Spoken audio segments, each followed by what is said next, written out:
Welcome back to our mini blog রাইশিপসা ব্লগে সবাইকে আজকে ওয়েলকাম। তো আজকের হচ্ছে ওটসের পরোটা। ওটসের পরোটার জন্য নিয়ে নিয়েছি পেঁয়াজ কুচি, টমেটো, লঙ্কা কুচি, ওটসটা ভালো করে গুঁড়ো করে নিয়েছি, বেসন আর হচ্ছে ডিম দিয়ে দিয়েছি, অল্প পরিমাণ হলুদ দিয়েছি আর কারি পাতা দিচ্ছি, যাতে টেস্টটা ভালো হয়। তোমরা চাইলে নাও দিতে পারো।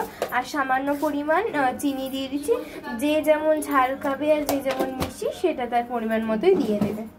ভালো করে মাখিয়ে নিচ্ছি। প্রথমে ডিমটা ছিল ওটাকে দিয়ে মাখাচ্ছি, তারপর অল্প করে জল দেবো, বেশি জল দিলে হবে না। এবার অল্প করে জলটা দিয়ে দিচ্ছি, ভালো করে জলটা নিয়ে করে নিতে হবে। একটু এতটা এরকম রান্না হবে আর একটু জল মেশাতে হবে।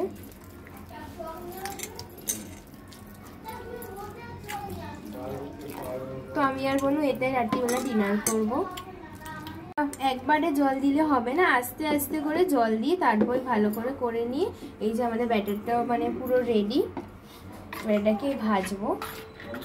তো ফ্রাইং প্যানটা গরম হয়ে গেছে, এটার মধ্যে তেল দিয়ে দিচ্ছি অল্প করে ব্রাশ দিয়ে। এবার এটা দিয়ে দেবো।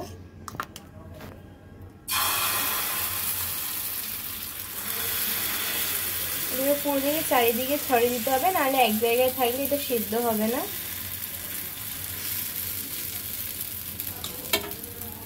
ওপরে একটুখানি তেল দিয়ে দিচ্ছি ব্রাশটা দিয়ে, উল্টে দেবো। কিন্তু একদম কমিয়ে ভাজতে হবে, নাহলে কিন্তু এটা পুড়ে যাবে। তো এটা আস্তে আস্তেই হবে। তো এই দেখো আমাদের খাবার রাতের খাবার দিই না, তো লাইক সাবস্ক্রাইব করবেন। টাটা।